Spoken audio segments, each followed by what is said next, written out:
You all right, Officer Nolan? I heard it got real in there. Yes, sir. Good. Why don't you go start the paperwork while I talk to your T.O.? Yes, sir.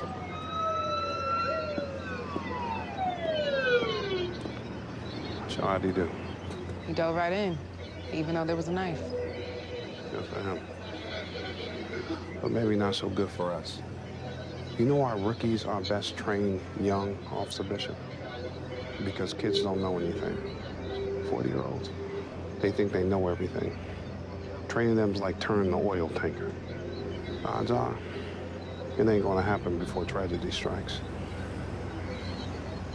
I've started with this clip from The Rookie because it shows a manager who feels threatened by a career-changing midlife new recruit in his team. And he's very uncomfortable with this new person who brings different experience that he's not used to. He's used to working with young people. And maybe he has worked with some people in the past who've been older and just didn't work out. But he's very much biased against this new recruit.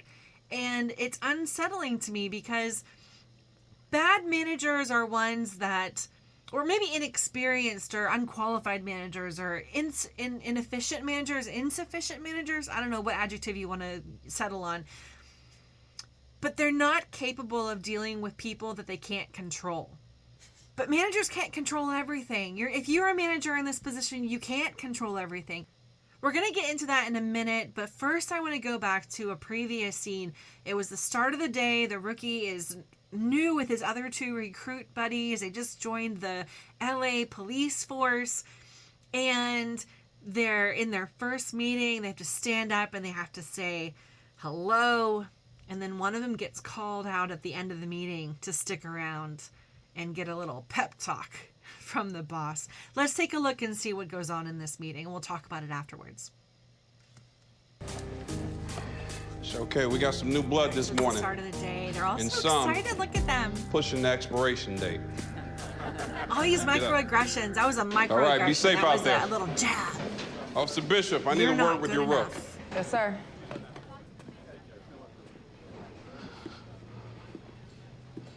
Enjoying your little adventure so far? See the way he's walking, yes, sir. that stance, like I'm better than you. I don't like you, Officer Nolan. It's stronger not than personal. you. I hate what you represent. A walking midlife A crisis. midlife crisis. You see, the LAPD isn't a place for you to find yourself. And I believe if you succeed, my house will be flooded with middle-aged losers looking for some kind of eat, pray, love path to reinvention. And that will get my people killed. Sergeant, You're dismissed. You're dismissed. He just outright says you're dismissed. Get out of here. It's all a power play. It's all I am your leader. I might only be a few years older than you, but I am the one in charge.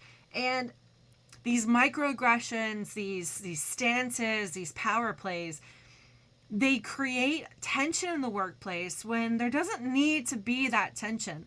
There needs to be camaraderie. There needs to be upliftingness. There needs to be this cooperation amongst people, because especially with these cops, like regardless of your position on cops, it's life or death when they're out there dealing with bad people. It is. And there needs to be partnerships. That's why they partner them together, or they partner the cops together, right? Isn't that the whole point in the first place? So if you have your boss coming down on you on day one, then like, how are you going to act at work? You're going to feel like you have to push yourself even harder. You're going to turn out to be more aggressive with other people. It's going to be bad is like what I'm getting at.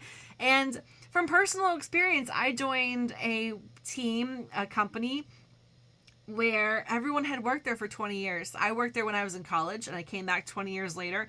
It was the same group of people at this organization. They had worked at the same company for 20 years.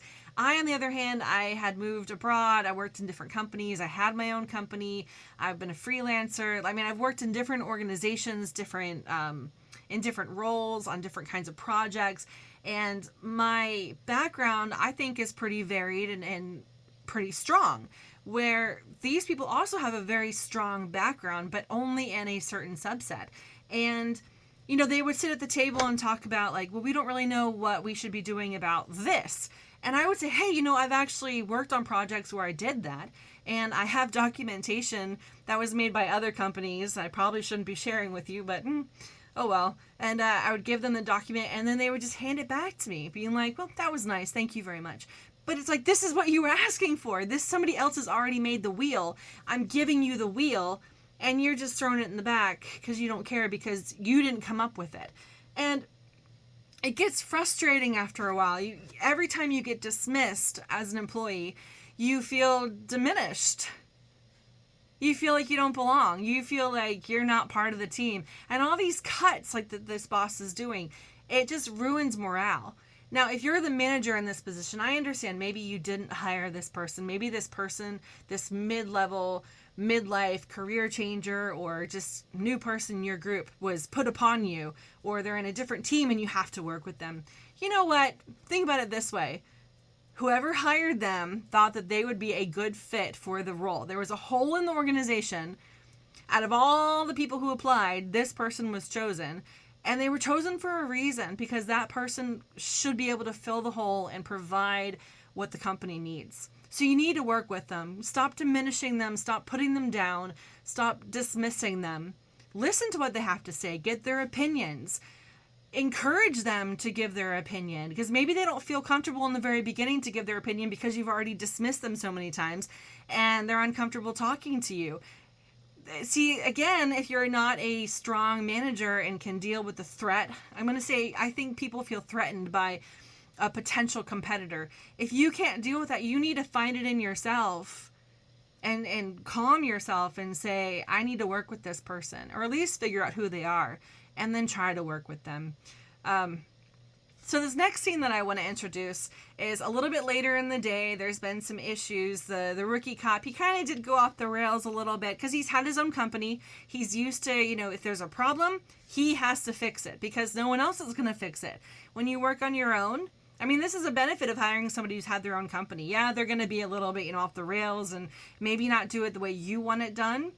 Are they getting the work done? And if they are, then maybe they're doing it a better way. Maybe you should see it as someone's doing it differently but better, and maybe you can adapt to what they're doing, or at least take parts of what they're doing. But anyway, let's go back. This is a manager. He just heard about how the rookie kind of went off the tracks and did things his own way, and he is not happy about it. So let's watch this clip. Hey, what's the word on Tim? He's out of So surgery. one of the guys got shot. Officer Nolan. With the cops. I heard you left your partner. Oh, here comes the angry Almost cop got her again. killed. See, I knew your midlife crisis will put my people in harm's way. My You're done, Officer people. Nolan. Not our people, my people. Sergeant Gray, I said go home. Your midlife crisis. It's just, he's definitely saying they are my people, they are not our people. And you are not part of my people. You are not part of our people. You're done. Get out of here. Like I said earlier, sometimes people are hired by other people because there's a hole in the organization and they're going to fill it. And they're going to bring something new to the table that wasn't there before. And we need to embrace it and just allow it to happen and just see what changes that new person brings. Because let's see what happens when the manager now has to go face his own manager. The sergeant guy, he was called into the captain's office following this scene. So let's see what the captain has to say. You wanted to see me? Nolan was trying to save two fellow officers. It doesn't matter. He left his partner. You tell a guy that he's not wanted on the first day, he's gonna throw caution to the wind to prove himself. Are you saying this is my fault? I'm saying he deserves a chance. Why? Because you had him assigned here? Yeah, I heard. The boot no one wanted except you. That's right. I think there's value in having a rookie with his perspective. Lives were saved today because of it. You're dismissed. And now you're dismissed. It's tough. It's tough to have to face that maybe the person who's come onto the team actually is going to be beneficial, and it is there for a reason. You have to follow your commander. Again, like that, there's a difference. Good manager and bad manager. Obviously, she's a manager who is comfortable with bringing on new people and embracing what they have to bring to the table. Whereas the other manager, he's not comfortable with that. But, he follows orders. That's the way he was raised in his career, and now he has to. So later in the show, this sergeant, this manager, he gets to see how the rookie acts on the job, and they have to go to the hospital and they're having to deal with detectives. And I'm saving that clip for a different discussion on a different topic. The rookie shows maturity that other rookies do not show. He's compassionate to the victim. He's really thinking. He's taking that extra step and going back to the victim and asking more details and looking into it and figuring out where they need to be to find the bad guy, where all the other people were just like going all over, scatter around the town. But this guy, because he's had to be a problem solver for so long, he's able to see how to solve the problem and how to solve it quickly and get it done. And the sergeant finally sees, hey, maybe there is some value to bringing in a middle-aged, mid-career career changer. So let's take a look at this next scene when they have to face each other again. Oh yeah, he's wrecked all these cars, and now he has to do all this paperwork for all the things he's damaged on his first day. Most rookies spend the first few months with blinders on. But you looked out for that girl. And as a present for your maturity. I mean, look at this. Even the way the cop is standing, and he's got a smile on his face. Property damage report. He looks... Use of force report. Pursuit memo. He looks supportive. He's a supportive manager now. Godspeed. And he got a wink. Do you see that, the wink? That's what employees need. They need you to encourage them. Even if they have lots of experience, they're new to your team, and they don't know how to fit in on your team just yet. And it's your job as the manager to help them become part of the team. And a good manager is able to do this, and a good manager is also supportive. Even if you don't like that person, your job is to help your employees succeed. And to do that, you have to embrace who they are and help them become even better. And that might be threatening to you if you're afraid that they're going to usurp you and be better than you, but maybe they are. But they still need you. They need you as a manager. And that's your role, and that's their role. But together you can do great things.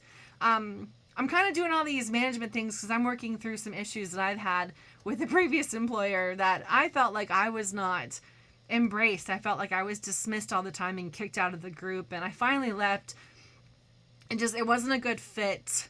And I always thought it was because of me. Like, I was the bad employee because I'd had my own company before, and I've done a lot of freelance work and a lot of variety of work.